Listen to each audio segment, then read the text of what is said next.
Assalamualaikum warahmatullahi wabarakatuh. Halo semuanya.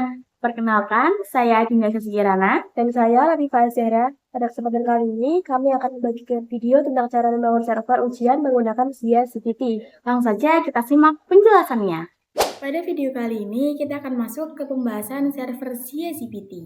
Ini dia materi-materi yang akan kita bahas pada video kali ini. Oke, langsung saja sekarang kita masuk ke materi pertama, yaitu penjelasan singkat tentang Zia GPT. Jadi, Zia GPT adalah sebuah aplikasi ujian online yang dikembangkan oleh Ahmad Lutfi. Di sini, jika kalian ingin mengunduh source code-nya ataupun membaca tentang Zia GPT lebih lanjut, kalian dapat pergi ke website dari ahmadlutfi.press.com. Di sini sudah terdapat beberapa penjelasannya seperti apa saja soal yang didukung dan banyak lagi.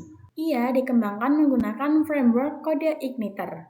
Oke, lanjut ke cara install Zia GPT. Untuk langkah pertama, kita bisa upload file Zia GPT ke AA Panel. Setelah terupload, kita bisa unzip dengan melakukan double klik. Kemudian pilih confirm. Selanjutnya, tambahkan website pada menu website. Di sini klik add site. Pada kolom domain name, kalian bisa ketikkan IP AA Panel kalian. Pada bagian deskripsi, bisa isikan sesuai yang kalian inginkan. Kemudian di bagian website path, arahkan ke file yang sudah diupload sebelumnya. Dan klik tombol confirm jika sudah yakin. Selanjutnya ke menu database untuk membuat database-nya. Di sini klik add DB. Untuk DB name, username, dan password teman-teman bisa sesuaikan saja ya. Jika sudah, kita bisa klik confirm. Selanjutnya, kita bisa konfigurasi pada file database PHP-nya terlebih dahulu. Di sini teman-teman dapat perhatikan dengan baik. Kita pergi ke menu Files, lalu pilih folder aplikasi Zia GPT-nya. Pilih Application, lalu pilih Config, dan pilih database.php.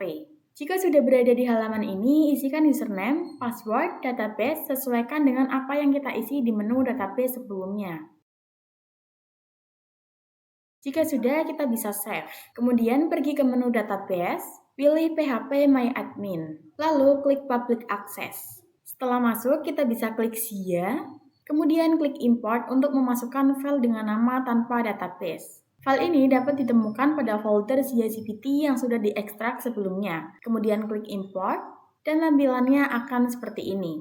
Selanjutnya, kita bisa ke papan pencarian, ketikkan nama domain yang kita buat sebelumnya. Nah, beginilah tampilan dari Zia GPT yang sudah berhasil diinstal.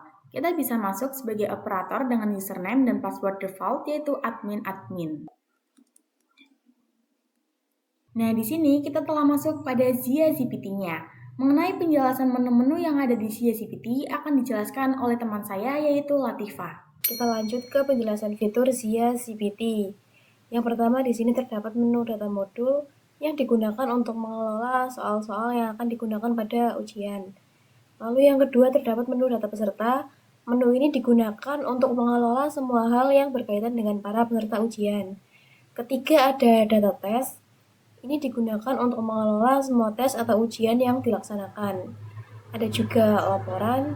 Menu ini digunakan jika kita membutuhkan suatu laporan hasil dari pengerjaan ujian oleh mapel tertentu atau dari suatu kelas. Lalu ada tool, dan yang terakhir di sini ada juga menu pengaturan yang berisi semua pengaturan pengelolaan Zia GPT. Lanjut ke penjelasan menu data test.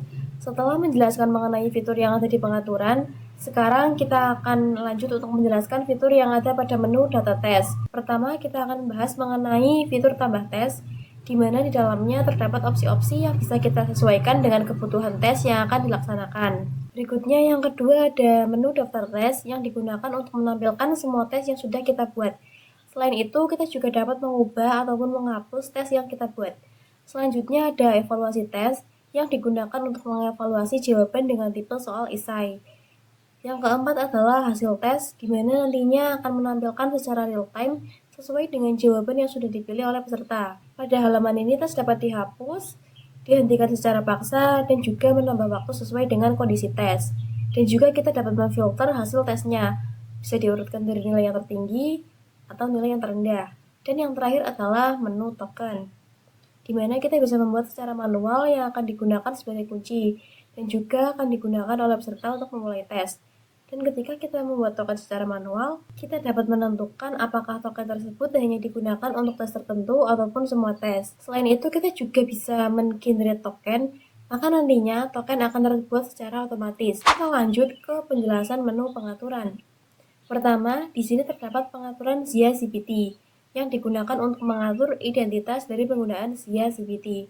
Langsung saja kita coba untuk mengubah pengaturannya. Pada bagian nama, kalian bisa sesuaikan dengan nama sekolah atau organisasi yang akan digunakan. Untuk keterangannya juga bisa disesuaikan dengan apa yang kalian inginkan.